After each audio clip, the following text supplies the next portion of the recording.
mo ba na yung pera mong pinaghirapan, kumita at tumubo ng malaki? Oh. Meron nga bang ganun at itintin? Aba, syempre meron at yan ang ichichismis ko sa inyo ngayon. Pero bago tayo magumpisa, huwag mong kalimutan mag-subscribe ka na sa Palawen Yang Tindera. Pakilike na rin ang aking video, lalo ka ng tindera ka kung gawain mo rin ito. At syempre, pakishare na rin kung hindi kayo busy. At syempre, ulit mga kasari, pakifollow nyo naman ako sa aking Facebook account. Doon si Ate Tintin ay nagre-real talk ng mga problemang kinakaharap nating mga tindero-tindera. Syempre, dinaan ko lang sa pakwela-kwela. At eto na, umpisa na natin ang real talk at masaya nating chismis. Isa ka ba sa mga taong mahilig mag-ipon? Pero syempre nangangarap din tayo na sana lumaki naman ang interes ng ating inipon. O nang wala kang ginagawa, nang hindi ka nahihirapan.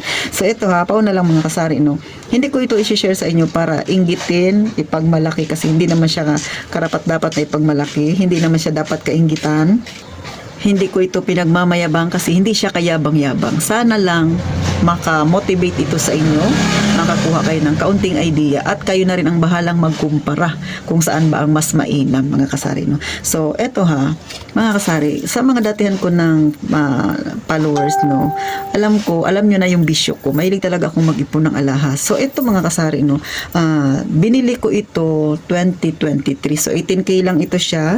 Binili ko ito sa Palawan Pawn Shop noong 2023, mga kasari.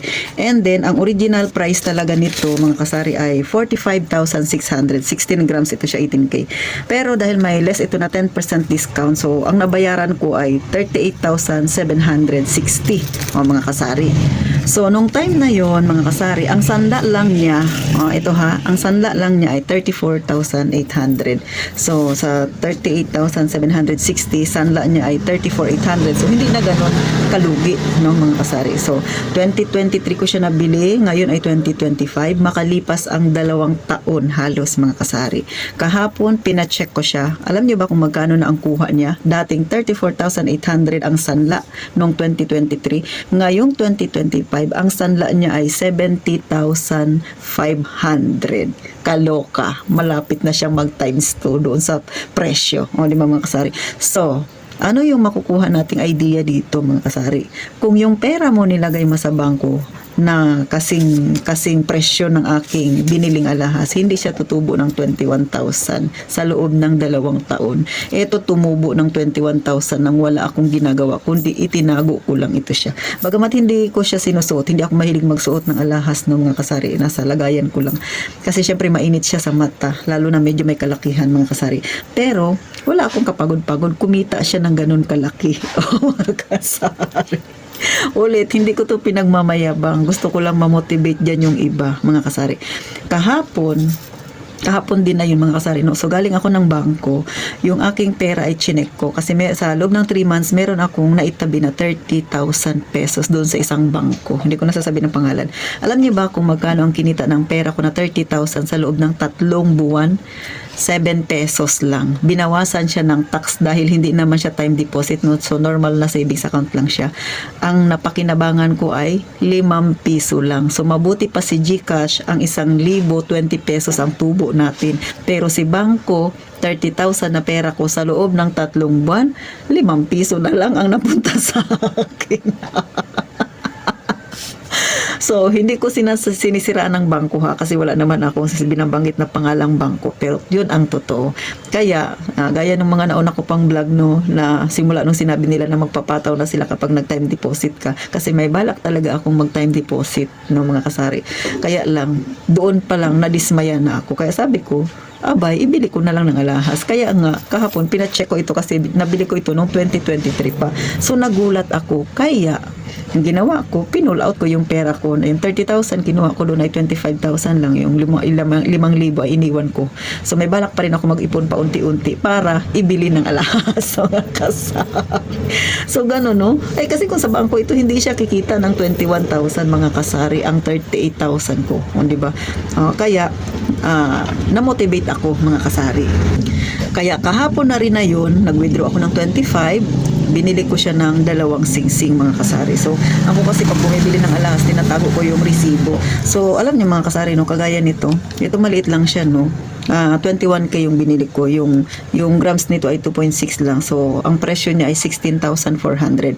Pero yung nabayaran ko ay 16,400. Less natin ng 10% kasi may less pa siya ng 10%. So, 14,760 na lang mga kasari. Sa 14,760 na yan, ang sanla niya mga kasari ay 13,400. So, akalain nyo yun, 13,400. So, lugi lang ako ng 2,000.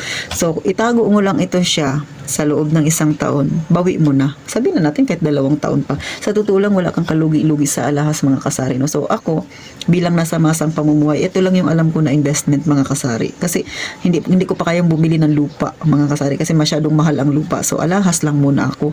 Ang lupa kasi, kailangan meron ka ring pampaluwal kasi nagbabayad ka ng tax. Ang alahas, hindi ka magbabayad ng tax. Itago mo lang ng maigi. Kasi yung kalaban natin dito mga kasari, yung magnanakaw. So, kung magaling kang magtago, mainam. No? Kagaya ng sa akin, ulit, hindi ko pinagmamayabang ito. No? Ito lang. Kagaya nito, di ba? Ang puhunan ko dito ay 38,760. Ngayon, may sasanla ko na siya ng 70,500. So, kayo ang bahalang mag-decide saan ang mas maganda ilagay ang perang inipon mo. Sa bangko, na ang 30,000 ko kumita lang ng 7 pesos, binawasan ng tax 5 piso na lang. O dito, na ang bili ko noon 38,760 na ang sanla ngayon ay 70,500. Kumita ako ng 21,000 sa loob ng 2 taon nang wala akong ginagawa, nang walang tax na ibinabawas sa akin. Chill lang. As long as magaling kang magtago ng alahas mo, wag mo lang suotin kasi mainit sa magnanakaw ang alahas. So nga kasari, no, hindi siya pang-inggit, kundi sana makamotivate sa mga kagaya ko na may maliit na tindahan. Mag-invest tayo sa alam natin, maging matalino tayo sa pag-invest mga kasari, no?